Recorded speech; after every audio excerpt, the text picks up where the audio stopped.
Assalamualaikum warahmatullahi wabarakatuh. Innal hamdalillah nahmaduhu wa nasta'inuhu wa nastaghfiruh wa na'udzu billahi ta'ala min shururi anfusina wa sayyiati a'malina. May yahdihillahu fala mudilla lahu wa man yudlil fala hadiya lahu. Asyhadu an la ilaha illallah wahdahu la syarika lahu وأشهد أن محمدًا عبد الله ورسوله وصفيه وخليله صلى الله وسلم وبارك عليه وعلى آله وصحبه ومن سار على نهجه وتمسك بسنته واقتفى أثره إلى يوم الدين وسلم تسليمًا مزيدا. يقول الله عز وجل: يا أيها الذين آمنوا اتقوا الله حق تقاته ولا تموتن إلا وأنتم مسلمون فإن أصدق الحديث كتاب الله وخير الهدي هدي محمد صلى الله عليه وسلم شر الأمور محدثاتها فإن كل محدثة بدعة وكل بدعة ضلالة وكل ضلالة في النار والعياذ بالله.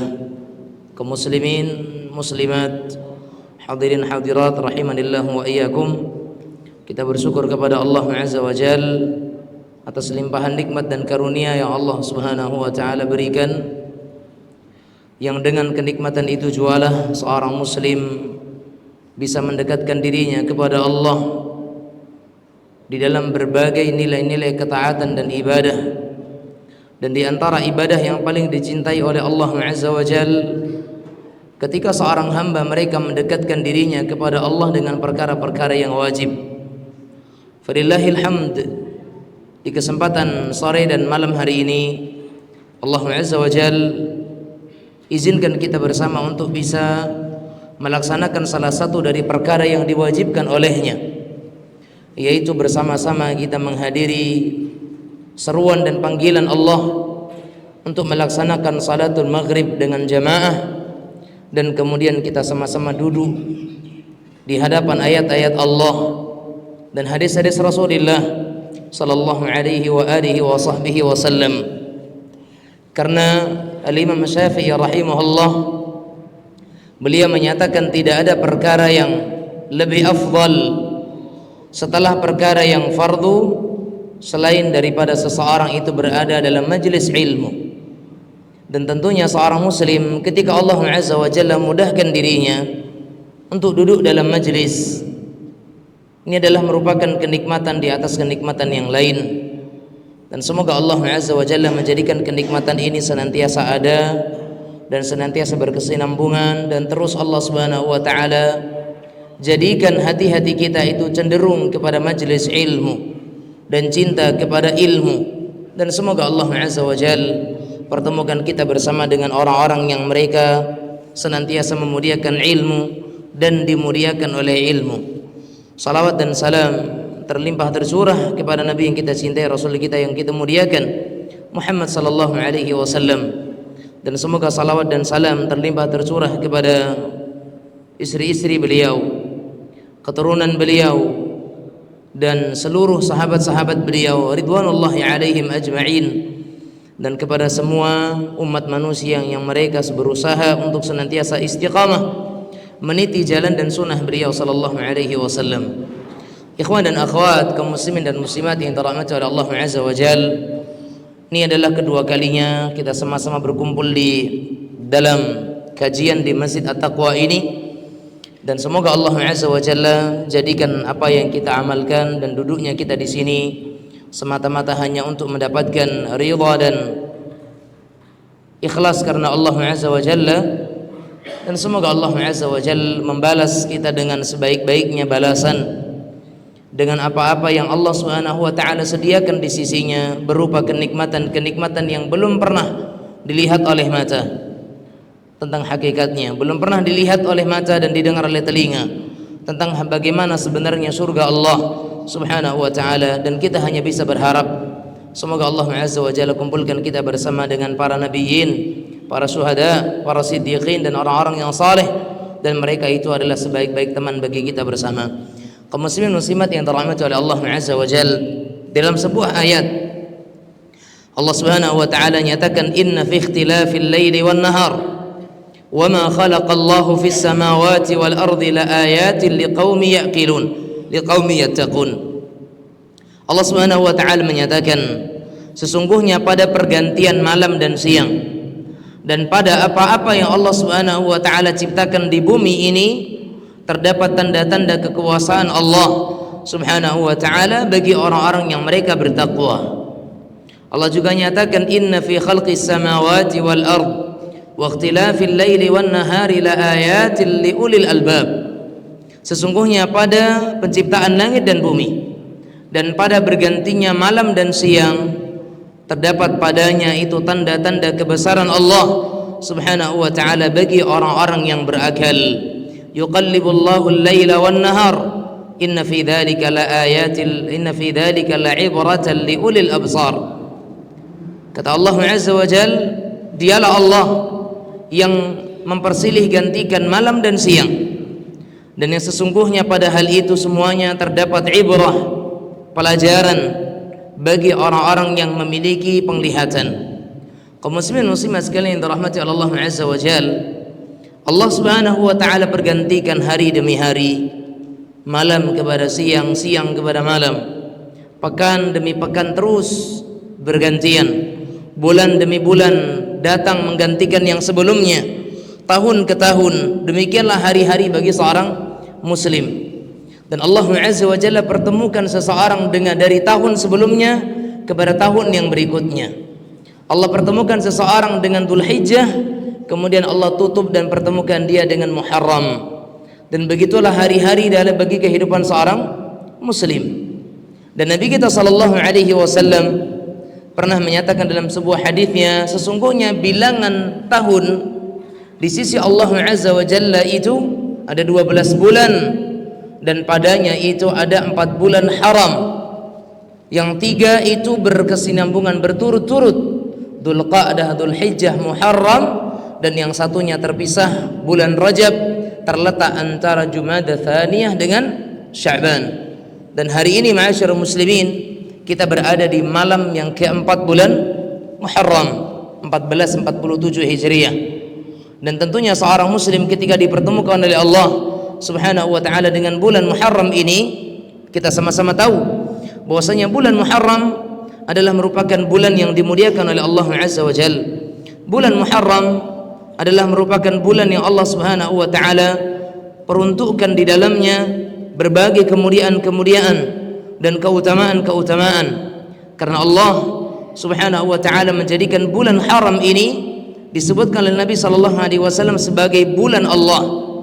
Nabi kita sallallahu alaihi wasallam pernah menyatakan afdhalus siyami ba'da Ramadan syahrullahi al-Muharram.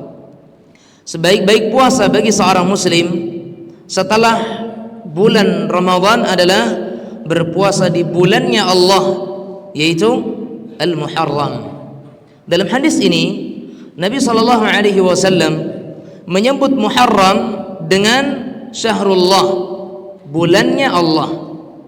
Dan kita sama-sama ketahui, ketika sesuatu disandingkan atau disandarkan kepada Allah Subhanahu wa taala, itu menunjukkan keagungan sesuatu tersebut.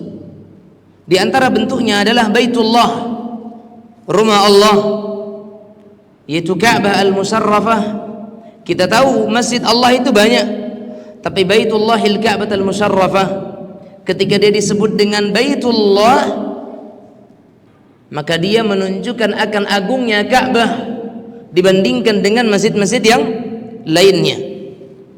Abdullah, hamba Allah, ya, ketika Allah katakan hamba Allah itu banyak, namun ketika ada seseorang yang Allah sebutkan dia sebagai Abdullah di dalam Al-Quran, yaitu Rasul kita yang mulia Muhammad sallallahu alaihi wasallam, maka Abdullah yang satu ini memiliki kemuliaan di atas hamba-hamba yang lainnya. Syahrullah, bulannya Allah, maka Muharram ini juga memiliki kemuliaan di atas bulan yang lainnya.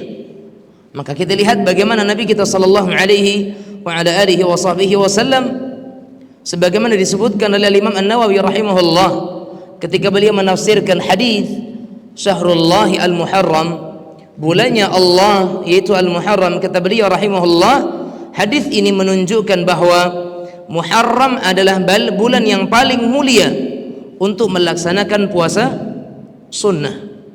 Karena Nabi kita SAW katakan afdhalus siyami ba'da Ramadan, sebaik-baik puasa setelah bulan Ramadan adalah berpuasa pada bulannya Allah.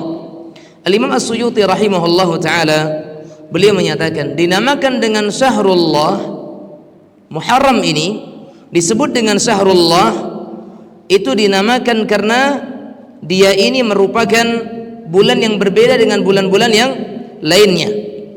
Karena bulan Muharram sudah ada di zaman jahiliyah.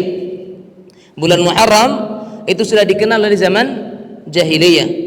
Bahkan sebelum diwajibkannya Ramadan, puasa yang pertama kali diwajibkan oleh Allah Azza wa Jalla adalah puasa Muharram. Sebelum diwajibkan puasa Ramadan, Allah wajibkan pertama kali adalah puasa Muharram di tanggal 10-nya, yaitu 10 Muharram, hari Ashura. Allah wajibkan puasa padanya. Dan setelah datangnya kewajiban puasa Ramadan, dijadikanlah puasa 10 Muharram atau hari Ashura sebagai puasa sunnah. Namun pertama kali puasa diwajibkan oleh Allah kepada Muhammad sallallahu alaihi wasallam adalah berpuasa di bulan Muharram ini. Dan sebagaimana juga di dalam Lisanul Arab atau dalam kamus-kamus bahasa Arab, bahwasanya dikatakan Syahrullah itu al-Asam. Muharram disebut dengan Syahrullahil Asam, bulan Allah yang sunyi. Demikianlah para ulama menamakan bulan Muharram ini. Karena apa? Bulan Muharram ini bulan yang mulia, dan tidak ada istilah sial di dalam bulan Muharram. Karena bulan Muharram bulan yang mulia. Tapi sebagian orang atau sebagian masyarakat atau di sebagian daerah, mereka menganggap Muharram ini sebagai bulan sial. Sampai ada orang yang tidak mau menikahkan anaknya, putra-putrinya di bulan Muharram. Kalau di kampung kami, Muharram itu namanya Suro. Dan Suro artinya adalah berani. Ya, Suro artinya adalah berani. Makanya orang yang mereka itu melaksanakan kegiatan hajatan di bulan Muharram, artinya mereka orang yang punya keberanian nih. Makanya sebagian orang mereka takut, sampai mereka menganggap Muharram sebagai bulan sial. Ya subhanallah, Allah Azza wa Jalla tidak mengenal istilah waktu sial, bulan sial, pekan sial, tahun sial, hari kesialan tidak ada. Semua hari sama, semua bulan sama. Mau dia Muharram mau Safar, tetap di mana di sisi Allah Azza wa Jalla bulan itu tidak ada yang sia-sia. Dan lihat bagaimana dalam bulan Muharram ini ada satu hari yang dimana Allah Azza wa Jalla memuliakannya, dan bahkan hari ini dimuliakan oleh umat beragama selain agama Islam, orang Yahudi, orang-orang jahiliyah.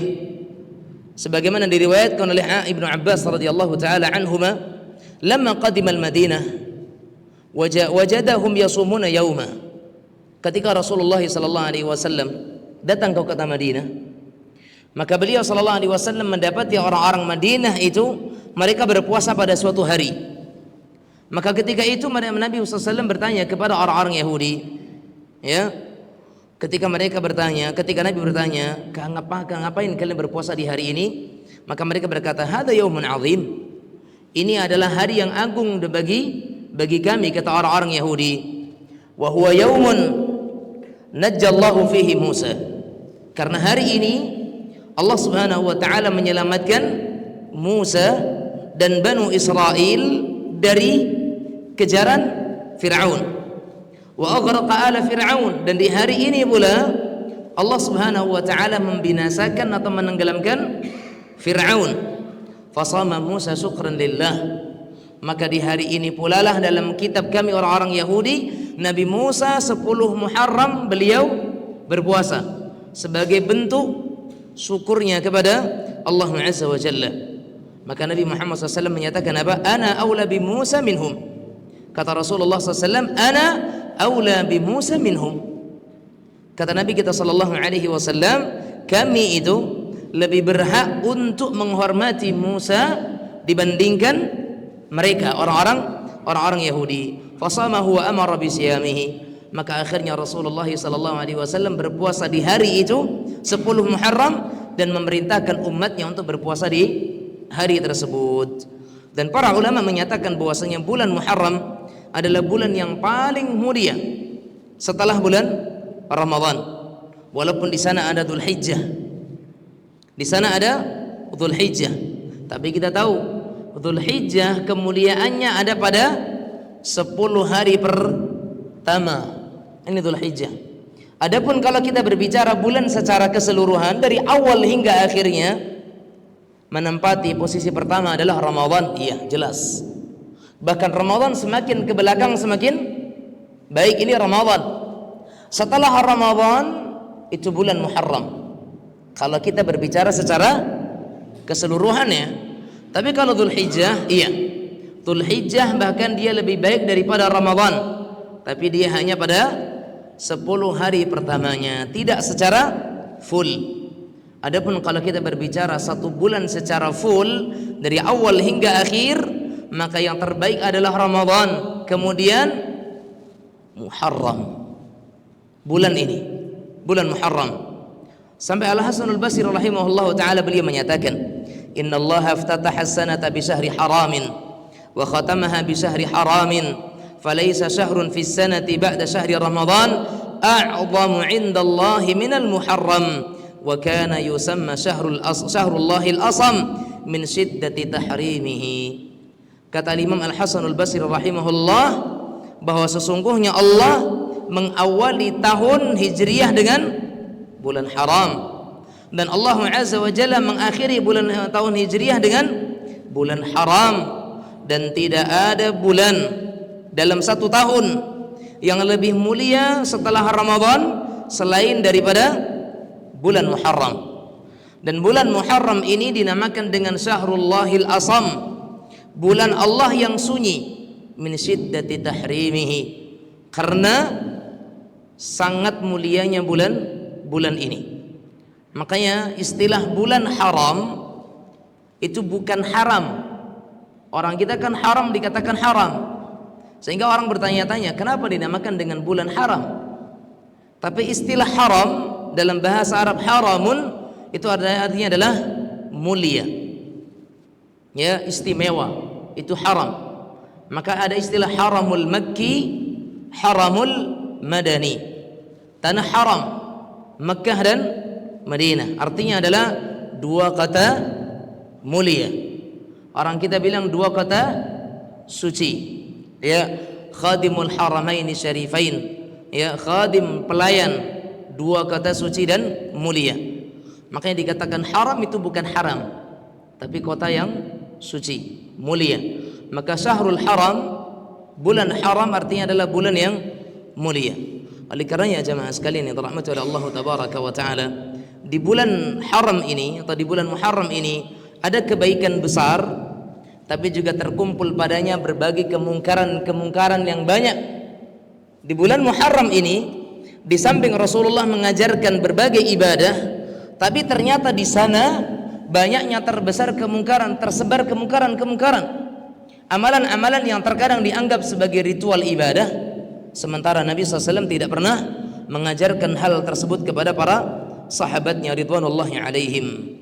Tayyib, jamaah sekalian yang dirahmati Allah Azza wa Jalla, terkait dengan amalan-amalan di bulan Muharram, ya, terkait amalan-amalan di bulan Muharram, kita katakan bahwa bulan Muharram ini termasuk di antara bulan yang mulia, dan di sana ada amalan-amalan yang baik.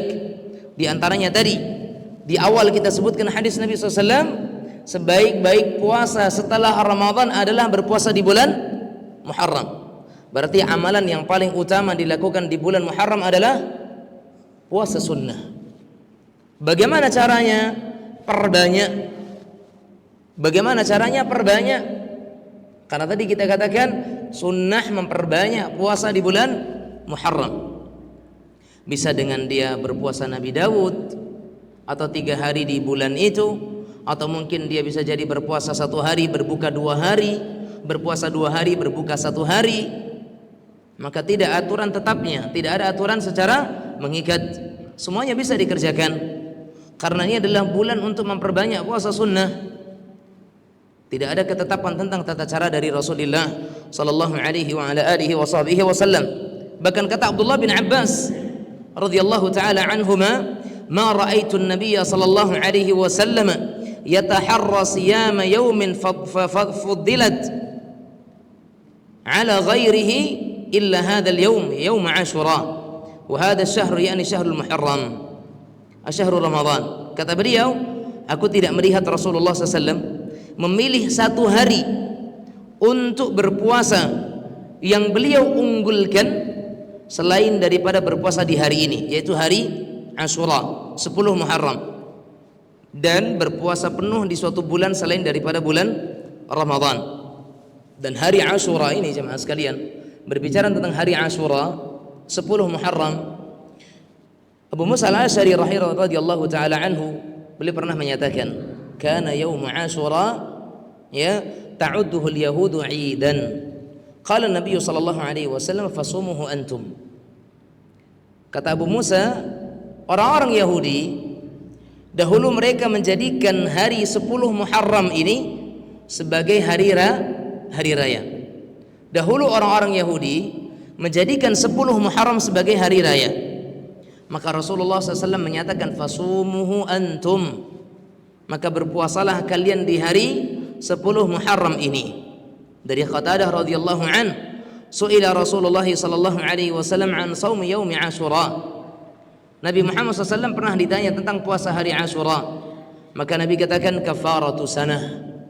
Nabi katakan puasa hari Ashura itu menghapuskan dosa setahun yang telah lalu. Kalau 1 Muharram itu jatuh pada hari Jumat kemarin ya, hari Jumat, Sabtu, Ahad, Senin, Selasa, Rabu, Kamis, Jumat, Sabtu, Ahad, berarti di hari Ahad 10 Muharram kita berpuasa di hari tersebut, sebagaimana Rasulullah SAW menyatakan fasumuhu antum, berpuasalah kalian di hari tersebut.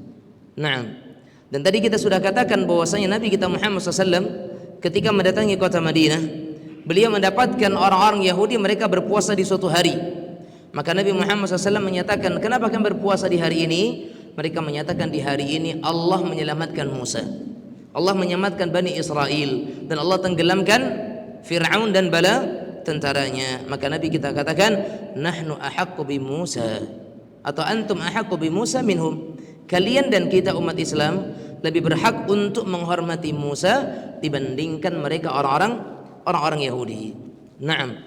Dan kemudian jemaah sekalian yang dirahmati oleh Allah tabaraka wa taala, tatkala Nabi Muhammad sallallahu alaihi wasallam ya mengetahui bahwasanya orang-orang Yahudi, orang-orang Nasrani, mereka mengagungkan 10 Ashura ini dengan pengagungan yang belum terbayangkan sebelumnya oleh Rasulullah sallallahu alaihi wasallam, maka Rasulullah sallallahu alaihi wasallam setelah mengetahuinya, beliau menyatakan apa? Fa idza kana al-'amul muqbil insyaallah sumna al-yawm at-tasi'. Kata Rasulullah sallallahu alaihi wasallam, maka insyaallah jika kita bertemu dengan Ashura tahun depan, Muharram tahun depan, maka kita berpuasa di tanggal 9-nya. Kata Rasulullah sallallahu alaihi wasallam, fa idza kana al-'amul muqbilu insyaallah sumna al-yawm at-tasi'. Jika tahun depan Allah panjangkan umur kita bertemu dengan Muharram, maka kita berpuasa di hari atau di tanggal 9-nya. Falamma kana al-'amul muqbil atau falam ya'ti al-'amul muqbil hatta tuwfiya Rasulullah sallallahu alaihi wasallam, belum bertemu dengan tahun depan Rasulullah SAW telah wafat. Karena Rasulullah wafat pada bulan Rabi' al-Awwal, tanggal 12 Rabi'ul Awwal. Nabi sallallahu alaihi wasallam menghembuskan nafas terakhirnya di tahun 11 Hijriyah. Baik, ma'asyiral muslimin muslimat rahimanillah wa iyyakum. Makanya Al-Imam Ibnu Qayyim rahimahullah, beliau menyatakan berpuasa bulan Muharram terutama yang berkaitan dengan hari Ashura itu ada beberapa tingkatan. Tingkatan yang terbaik kata beliau berpuasa di tanggal 9, 10, 11. Kata Imam Ibnu Qayyim rahimahullahu taala, walaupun sebagian pendapat menyatakan bahwasanya berpuasa di tanggal 11 itu tidak dianjurkan, karena riwayat hanya menyatakan sumnal yauma tasi, kita berpuasa pada tanggal 9-nya. Kalau dikaitkan dengan hari Asyuranya maka itu kurang tepat dalam sebagian pendapat. Namun sebagian pendapat menyatakan dianjurkan, sebagaimana hadis yang dihasankan oleh Imam Ahmad Syakir atau Syekh Ahmad Syakir rahimahullahu taala dalam hadis yang juga dikuatkan oleh hadis yang diriwayatkan oleh Imam Al-Baihaqi rahimahullah dalam Sunanul Kubra, bahwasanya Nabi kita SAW menyatakan apa? Sumu yauman qablahu wa yauman ba'dahu, atau sumu ba'dahu yauman wa qablahu yauma. Berpuasalah sebelumnya satu hari dan berpuasalah satu hari setelahnya. Ala kulli hal jemaah sekalian yang dirahmati oleh Allah tabaraka wa taala, Al-Hafidz Ibnu Hajar rahimahullah beliau menyatakan hadis ini adalah hadis yang sanadnya dhaif karena adanya perawi bernama Muhammad ibn Abi Layla, sementara beliau ini disebut sebagai orang yang dhaiful hadis. Tetapi sebagian ulama menyatakan di sini memiliki penguat yang lain.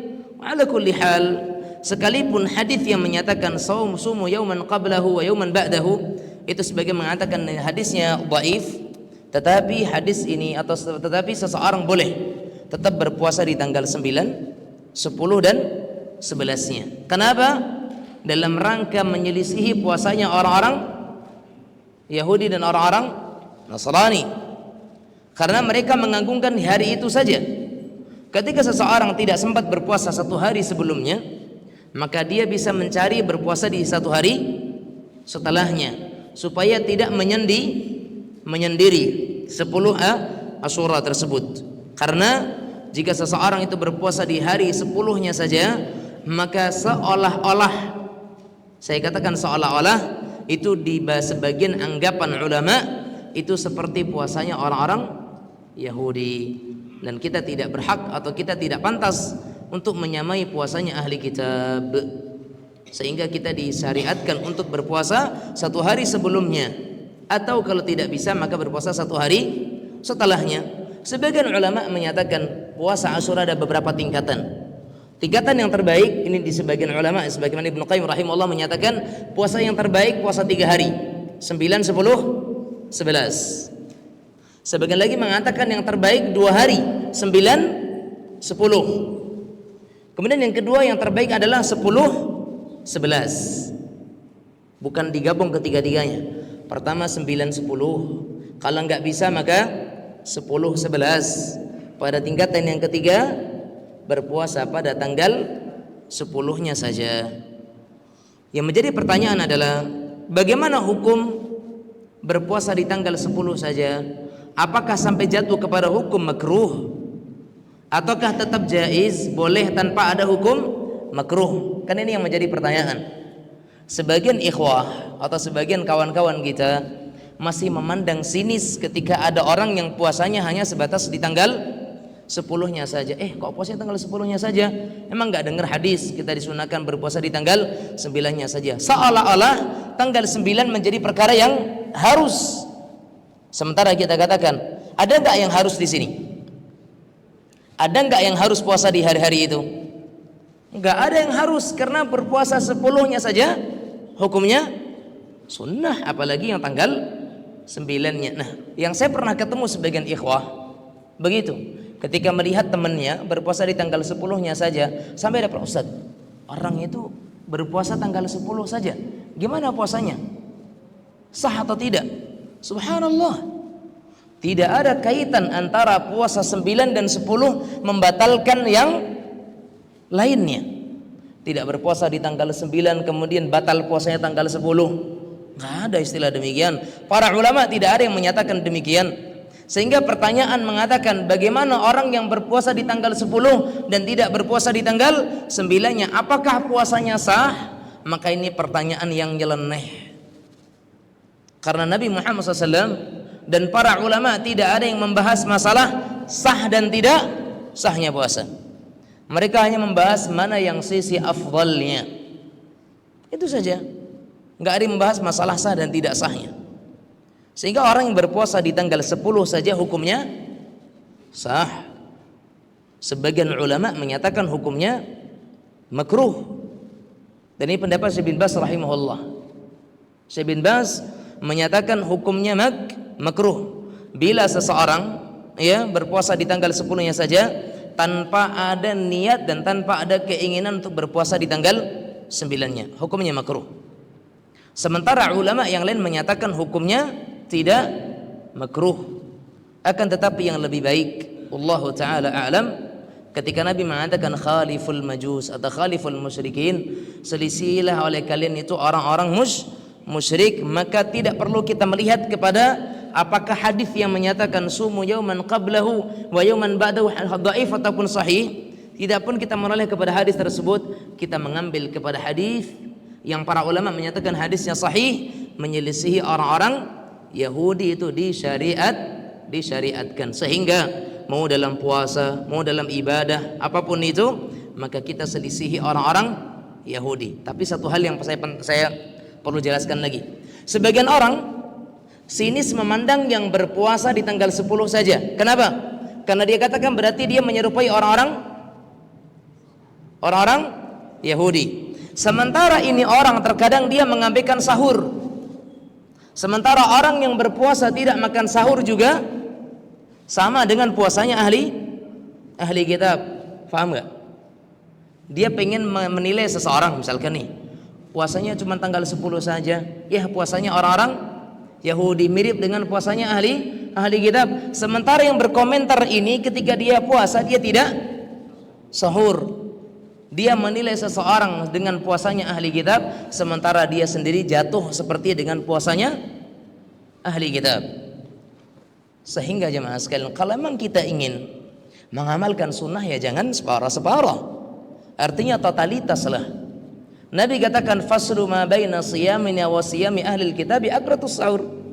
Pembeda antara puasanya kita dengan puasanya ahli kitab itu makan sahur. Berarti orang yang puasa tidak makan sahur berarti puasanya mirip dengan puasanya ahli kitab. Berarti selisihi juga lah puasanya ahli kitab dengan kita tetap makan sahur. Sampai kata Nabi, walau an yajra'a ahadukum jur'atan ma, walaupun hanya dengan seseorang meneguk air putih, itu sudah dikatakan sebagai sahur. Karena inti sahur itu adalah ada sesuatu zat yang masuk ke dalam lambung. Muncul pertanyaan, Ustaz, permen sahur nggak Ustaz? Permen sahur nggak Ustaz? Kalau ada zat yang masuk ke dalam lambung, maka sudah dikatakan sebagai sahur. Walaupun itu permen, susu, roti, itu sudah sahur. Sehingga tidak harus dengan sesuatu yang berat. Bahkan Rasulullah SAW sahur beliau menggabungkan antara kurma dengan bitih. Tahu bitih? Apa bitih? Semangka. Ya. Dan kesukaan Nabi Muhammad SAW itu adalah semangka dengan kurma. Itu kesukaan makanan Nabi SAW. Dan memang setelah diteliti ternyata kandungan semangka yang sifatnya burudah mengandung hawa dingin, kemudian kurma yang sifatnya itu punya hararah, panas, ketika digabungkan kedua-duanya maka itu menjadi baik. Dan sifatnya semangka itu menahan seseorang dari rasa haus, dan kurma dia memberikan rasa kenyang, sehingga ini kombinasi yang sangat baik. Oleh karenanya Bapak Ibu sekalian yang dirahmati Allah Subhanahu wa taala, wallahu taala alam, ketika ada orang yang menyatakan semangka itu panas, saya nggak tahu sih ini dapat dari mana, karena kalau konteks hadis yang menyebutkan ini semangka dari sifatnya yang mengandung burudah, sifat dingin, itu semangka, maka baik bagi orang-orang yang punya penyakit panas diberikan semangka. Tapi kalau orang kampung mengatakan, demam dikasih semangka, pani kata orang ya. Allah taala alam. Itu yang kita ketahui dari beberapa ilmu kesehatan yang pernah kita dapatkan. Tapi mungkin ada penelitian yang lain, wallahu taala alam. Baik. Jamaah sekalian rahmati Allah tabaraka wa taala. Syekh Muhammad bin Shalih Al-Utsaimin rahimahullah taala beliau menyatakan, seseorang boleh berpuasa di tanggal 10 Muharram saja tanpa berpuasa satu hari sebelumnya atau satu hari sesudahnya. Mengingat ada sebagian orang yang mengatakan bahwasanya hukumnya makruh berpuasa hanya pada tanggal 10 Muharram saja. Maka ini adalah sesuatu yang tidak ada. Kenapa? Karena orang-orang Yahudi, orang-orang Nasrani di zaman saat ini mereka tidak berpuasa di tanggal 10. Faham maksudnya? Syekh Utsaimin rahimahullahu taala beliau mengatakan hukumnya tidak makruh. Karena makruhnya ada ketika itu kapan? Ketika ada illah. Ketika ada sebab. Sebab makruhnya berpuasa di tanggal 10 apa? Karena itu puasanya orang-orang Yahudi di masa Rasul sallallahu alaihi wasallam. Orang Yahudi mereka berpuasa. Nah, kata Syekh Shalih Al Utsaimin rahimahullah, pada zaman kita saat ini, di zaman beliau ya, di zaman beliau, pada zaman saat ini orang-orang Yahudi mereka tidak lagi berpuasa di tanggal 10. Mereka malah menganggapnya sebagai hari raya, bukan berpuasa lagi. Sehingga tidak mengapa berpuasa di tanggal 10-nya saja, karena sudah ada beda dengan orang-orang Yahudi untuk zaman ini. Ini pendapat beliau rahimahullahu taala ya. Maka pendapat yang menyatakan berpuasa hanya di tanggal 10 Muharram saja makruh, ini adalah pendapat yang tidak menjadi kesepakatan para ulama ya. Dan mereka yang berpendapat makruh ya, itu hanya dalam rangka untuk kehati-hatian saja. Wallahu taala alam. Pada intinya bagi seseorang yang mampu untuk berpuasa di tanggal 9 dan 10-nya ada khair. Ini yang terbaik dan ini yang lebih selamat. Dan orang yang berpuasa di tanggal 10-nya saja tidak perlu dicaci, tidak perlu dihina, tidak perlu dikatakan tidak mengamalkan sunnah, karena itu sudah mengikuti sunnah. Sehingga fattaqullaha mastata'tum, bertakwalah kalian kepada Allah sebatas kemampuan kalian. Tayyib kaum muslimin muslimat sekalian yang dirahmati oleh Allah Subhanahu wa taala. Kemudian kita sebutkan di sini ada beberapa amalan-amalan yang itu tidak berasal dari Islam yang terjadi di bulan Muharram, tetapi itu dianggap sebagai keyakinan oleh sebagian orang ya. Ada beberapa kemungkaran-kemungkaran terkait dengan bulan Muharram ini yang masih laris manis di tengah-tengah masyarakat, dan semoga ini menjadi sebuah wawasan bagi kita bersama, dan semoga Allah Azza wa Jalla hindarkan kita dari berbagai kesalahan-kesalahan ini. Yang pertama, kesalahan yang berkaitan dengan Muharram, menganggap Muharram itu bulan keramat. Ini masih laris di sebagian daerah. Di sebagian daerah ya, ini masih laris. Keyakinan semacam ini masih bercokol ya pada sebagian masyarakat atas dasar keyakinan alanya orang-orang jahiliyah. Dan ini orang-orang jahiliyah mereka berkeyakinan demikian, sehingga mereka enggan menikahkan putra-putrinya di bulan Muharram karena mereka menganggap akan terjadi kesialan atau tidak langgeng atau akan terjadi musibah, ujian dan sebagainya ya. Sementara kesialan tidak ada sangkut pautnya dengan bulan, baik itu Muharram ataupun Safar ataupun bulan-bulan yang lainnya. Tidak ada kesialan pada hari-hari tersebut. Semua hari dan bulan itu sama di mata Allah dari sisi masalah untung dan sialnya, semuanya sama. Tapi kalau masalah fadilah berbeda-beda. Yakhluqu ma yasha'u wa yakhtar, ma kana lahumul khiyarah. Allah yang menciptakan sesuatu dengan kehendaknya, dan Allah jugalah yang memilih sesuatu sesuai dengan kemauan dan keinginannya. Itu yang pertama.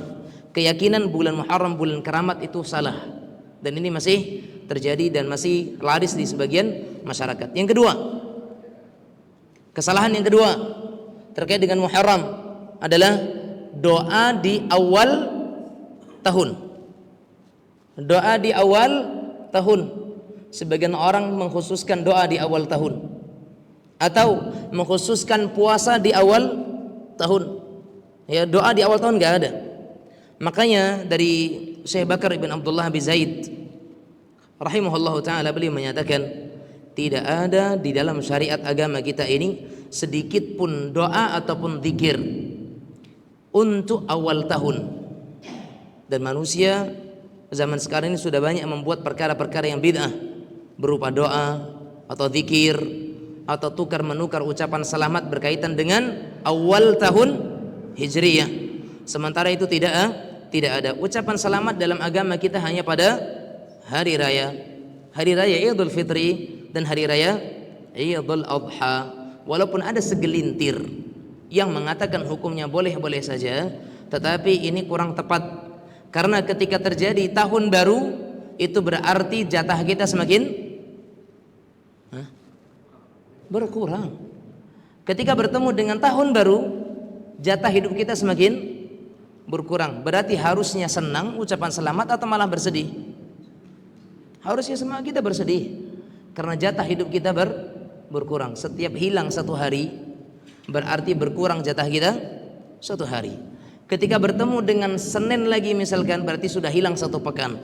Bertemu dengan bulan baru, sudah hilang satu tahun, satu bulan. Bertemu dengan tahun baru, begitu sudah berkurang jatah kita satu tahun. Maka tidak ada rasa bahagia di situ, ya. Tapi kalau Anda menyiapkan untuk punya target baru di tahun ini, maka itu boleh-boleh saja. Anda niatkan, ya Allah, di awal tahun ini berkahilah dan ridhailah, hambamu punya target baru di tahun ini, saya akan begini. Takhtid, rencana, itu boleh, dan Allah yang menentukan apa yang terbaik bagi kita. Itu yang kedua. Yang ketiga, perayaan tahun baru Hijriyah.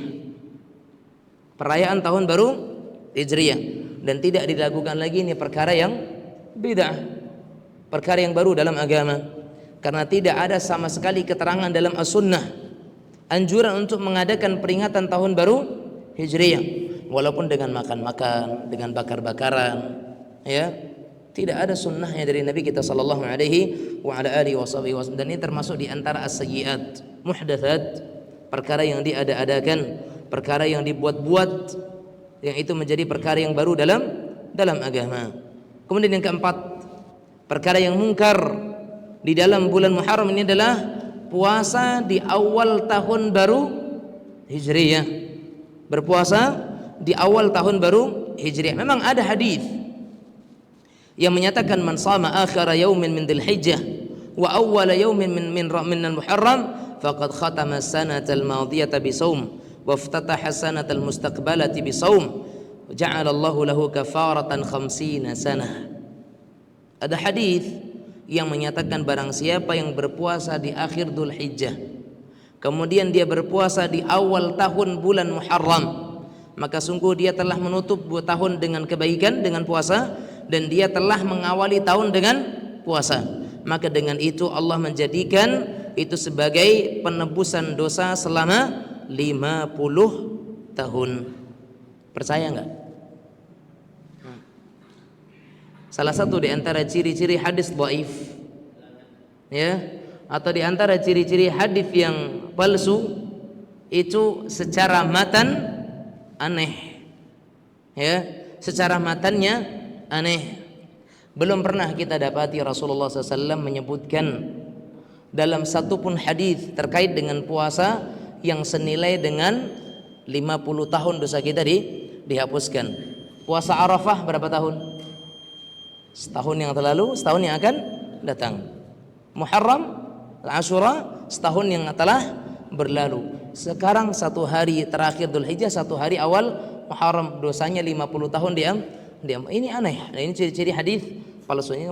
Para ulama mengatakan hadis yang maudhu. Ya, kita dengarkan hadis yang isya terlebih dahulu. Wassallallahu wasallam ala nabiyina Muhammadin wa ala alihi wa sahbihi wasallam.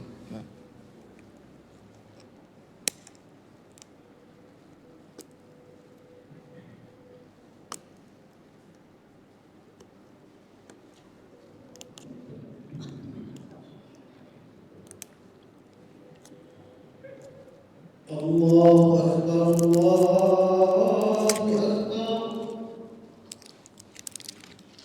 Allahu Akbar, Allahu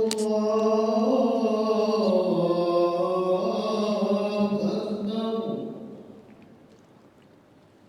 Asyhadu an la ilaha illallah.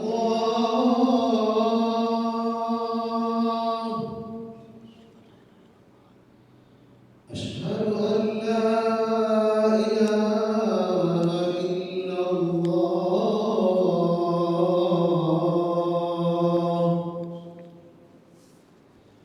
Asyhadu anna Muhammadar Rasulullah.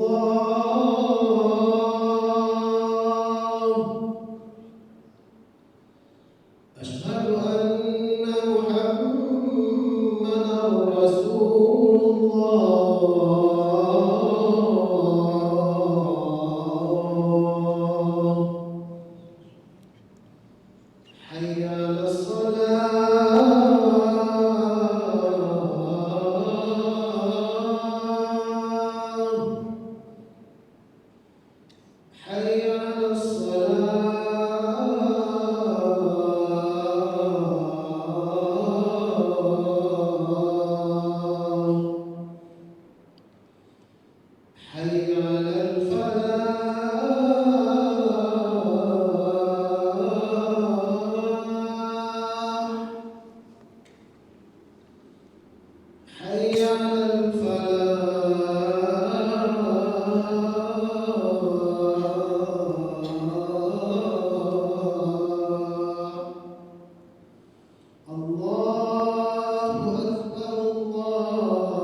Alhamdulillah wassalatu wassalamu ala Rasulillah wa ala alihi wa sahbihi wa man walah wa la haula wa la quwwata illa billahi amma ba'd.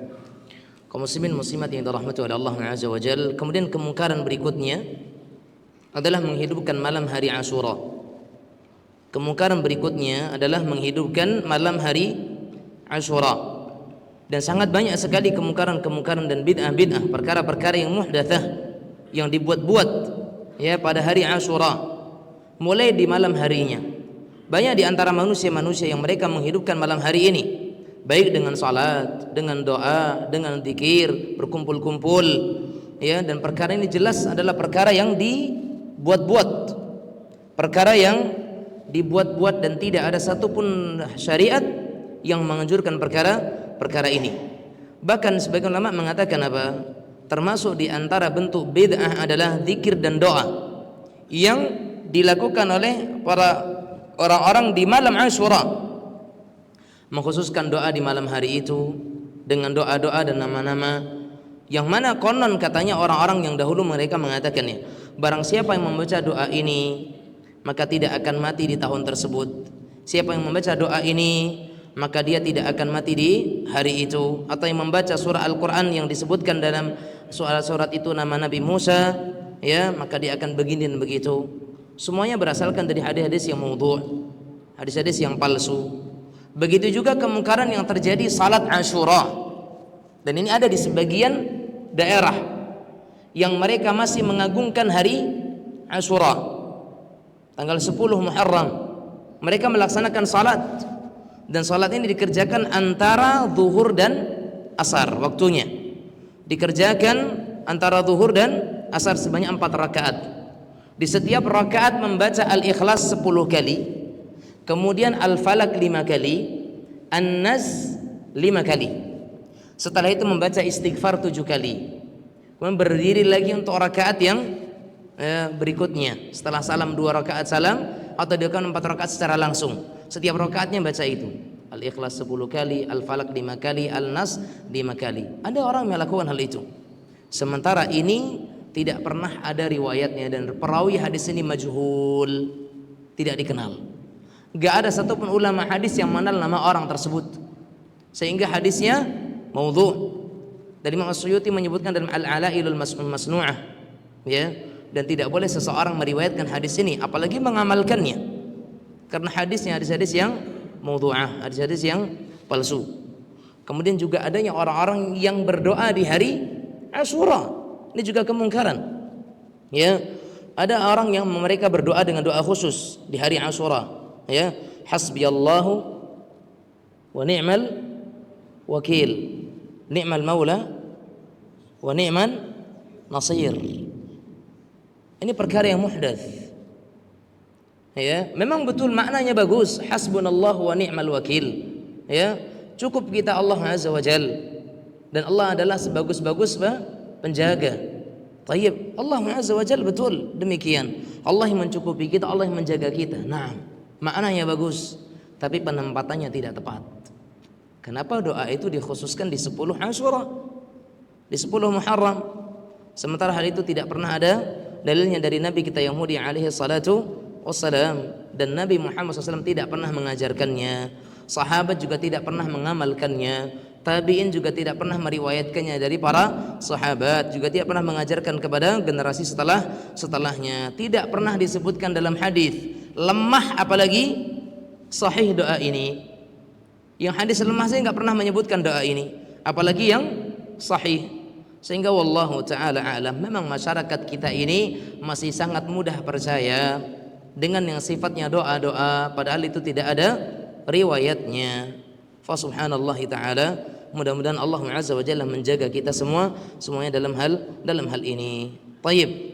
Kemudian jemaah sekalian, yang berikutnya, kemungkaran yang ada di bulan Muharram adalah memperingati hari kematian Husain. Memperingati hari kematian Husain. Hari kesedihan, hari berkabung, sebagaimana yang dilakukan oleh orang-orang Syiah. Orang-orang Syiah Rafidhah, orang-orang Syiah mereka menjadikan 10 Muharram sebagai hari bersedih, ya, sebagai hari bersedih. Bahkan mereka yang menyeru untuk melakukan hari ini, mereka tidak paham sejarah sebenarnya. Karena kalau dilihat daripada sejarah yang ada, ya, sebenarnya jemaah sekalian rahimanillah wa iyyakum, banyak para guru-guru kita sudah menjelaskan hadis ini atau menjelaskan terkait dengan masalah peristiwa Karbala pada tanggal 10 Muharram, yang pada hari itu terjadi pembunuhan kepada Husain, cucu Rasulullah sallallahu alaihi wa ala alihi wasallam. Orang-orang Syiah, ya, setiap tahunnya mereka mengadakan upacara kesedihan, meratap, ya, berdemonstrasi ke jalan-jalan, lapangan-lapangan, memakai pakaian serba hitam untuk mengenang kematian Husain. Dan memang dalam Islam tidak ada istilah ketika melayat harus pakai baju hitam, nggak ada. Dan ini budaya luar, Pak Ibu sekalian. Identik dengan hitam ketika sedih, itu budaya non muslim, budaya di luar Islam, ya. Tapi masih banyak juga kaum muslimin yang tertular dengan hal ini. Asal melayat baju hitam, apalagi tontonan sinetron yang pernah dahulu kecil-kecil saya nengok. Kalau ada orang yang meninggal, biasanya orang melayat baju-bajunya hitam semuanya. Apakah hitam menggambarkan kesedihan ya? Berarti ini yang pakai baju hitam pada sedang sedih gitu ya? Ya kan, enggak lah. Apalagi perempuan nih, perempuan di agama kita lebih disukai berpakaian yang berwarna gelap kan? Walaupun juga boleh berwarna dengan warna yang lain. Apakah kemudian itu menggambarkan kesedihan? Subhanallah, tidak. Dan memang orang-orang Syiah, kalau Anda lihat hari-hari 10 Muharram itu mereka keluar ke jalan-jalan. Ya, mereka keluar ke jalan-jalan. Mereka mengenang gugurnya Husain radhiyallahu taala anhuma, Husain ibn Ali bin Abi Thalib. Ya, mereka memukul-mukul pipi mereka, menampar-nampar muka mereka, menepuk-nepuk dada mereka, punggung mereka. Bahkan yang ekstrimnya ada yang sampai mereka itu mencacah-cacah kening-kening mereka dengan pedang. Mereka mensayat-sayat punggung mereka dengan rantai-rantai pisau. Bahkan ada yang mereka korbankan anak-anak keturunan mereka dengan mereka letakkan pisau di kening mereka sehingga mengalirkan darah sebagai bentuk peratapan kepada Husain. Kalaupun sekiranya sedih akan kematian Husain, dan ahlu sunnati wal jamaah kita sedih dengan wafatnya Husain, karena Husain terzalimi ketika itu dan dibunuh oleh siapa? Ubaidullah, yang dia menyatakan bahwasanya dia diperintahkan oleh Muawiyah ibn Abi Sufyan atau Yazid ibn Muawiyah, sementara Yazid tidak pernah memerintahkannya. Dia cuma diperintahkan untuk menemui Husain di pertengahan jalan di Irak ketika itu. Tapi ternyata, ya, Ubaidullah membunuh, ya, Husain, dan dibawa kepalanya ketika itu di hadapan sang khalifah. Dan bahkan ketika itu kepala Husain itu, mulut dan hidungnya itu ditusuk-tusuk oleh Ubaidullah dengan pedang. Sampai Anas bin Malik ketika itu melihat, jangan kau lakukan demikian, karena sungguh kami melihat bibir Rasulullah pernah menyentuh bibir Husain radhiyallahu taala anhuma.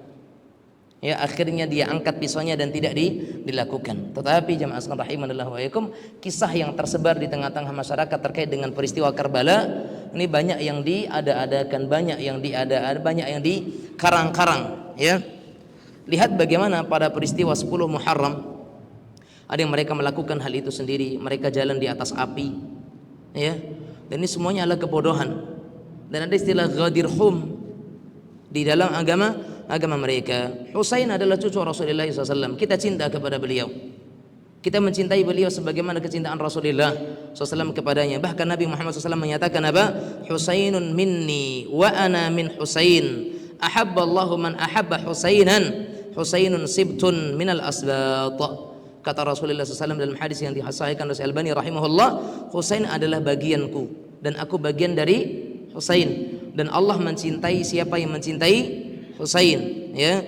Husain adalah termasuk cucu dan keturunanku, ya. Oleh karenanya jemaah sekalian rahiman, yang lucunya kalau sekiranya mereka sedih, kenapa sedihnya cuman ketika Husain itu terbunuh? Kenapa mereka tidak sedih dengan terbunuhnya Ali bin Abi Thalib? Ya atau tidak? Ali bin Abi Thalib terbunuh atau tidak? Terbunuh. Tapi kenapa mereka tidak melakukan kesedihan sebagaimana kesedihan mereka ketika Husain? Berarti ada yang disembunyikan oleh mereka. Ya, ada yang mereka sembunyikan gitu loh. Kenapa harus Husain yang mereka berkabung dengannya? Kenapa harus wafatnya Husain, peristiwa kematian Husain yang mereka itu meratap sehingga melakukan hari-hari demonstrasi kesedihan itu? Kenapa tidak di hari kematiannya Ali? Sementara banyak di antara mereka yang menuhankan Ali. Kenapa Husain? Ada pertanyaan besar. Sehingga jemaah sekalian rahimanillah wa iyyakum, Husain itu terbunuh dalam peristiwa tragis ya pada 10 Muharram tahun 61 Hijriah. Pada tahun 61 Hijriah, 50 tahun setelah wafatnya Rasulullah sallallahu alaihi wa ala alihi wasallam di suatu tempat yang dinamakan dengan Karbala. Karbun wa bala. Ya, kampung kesedihan dan ujian. Karenanya peristiwa ini kemudian dikenal dengan peristiwa Karbala. Namun apapun musibah yang terjadi di sana dan betapapun kita sangat mencintai keluarga Rasulullah sallallahu alaihi wasallam, bukan alasan bagi kita untuk bertindak sebagaimana yang dilakukan oleh orang-orang Syiah. Sampai Nabi kan katakan, bukan golonganku orang yang menampar-nampar pipi, yang mencobek-cobek, mengkoyak-koyakkan baju, bukan golongan Rasulullah. Terus apa yang mereka lakukan? Sampai melukai, sampai ada yang mereka berdarah-darah, sampai jalanan itu mereka semuanya adalah penuh dengan bersepah dengan darah-darah orang-orang yang tidak berdosa, sebenarnya anak-anak kecil. Fa ya subhanallah, itu semuanya bukan bagian daripada Islam. Kemudian yang terakhir di antara peringatan ataupun kemungkaran di hari Asyura adalah kebiasaan orang itu mengusap kepala anak-anak yatim. Bagus nggak mengusap kepala anak yatim? Bagus nggak? Bagus. Tapi tidak perlu dikhususkan pada tanggal 10 Muharram. Memang Nabi katakan, man idza arata an tadina qalbuk, jika engkau ingin hatimu itu lunak, kata beliau, fa'at'im miskinan, berikanlah makan kepada orang miskin, wamsah ra'sal yatim, dan usaplah kepala anak-anak yatim. Tapi Nabi Muhammad SAW tidak mengkhususkan di tanggal 10 Muharram saja, di setiap hari, di semua hari ya. Oleh karenanya jemaah sekalian rahimanillah wa iyyakum, kemuliaan Muharram jangan diisi dengan hal-hal yang mungkar.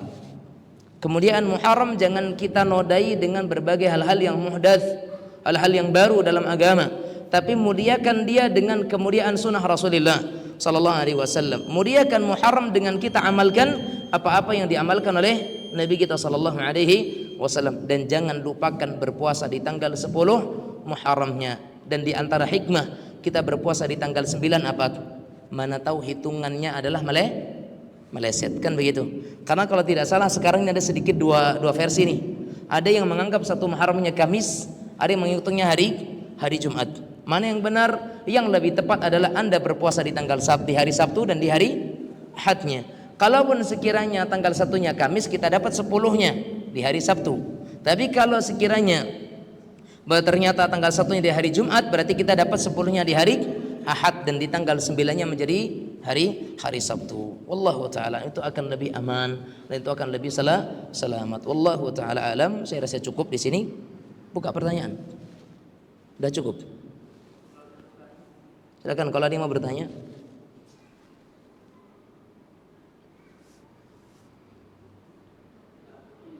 Atau bunyi tadi udah isyarat. Udah nggak boleh ada yang tanya lagi.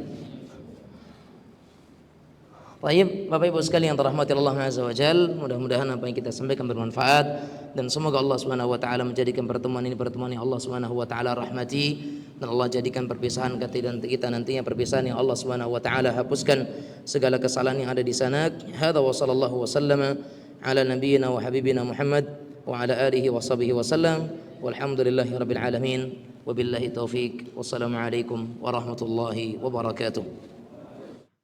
Ya Bunayya Muslim Star, siap menemani hijrahmu.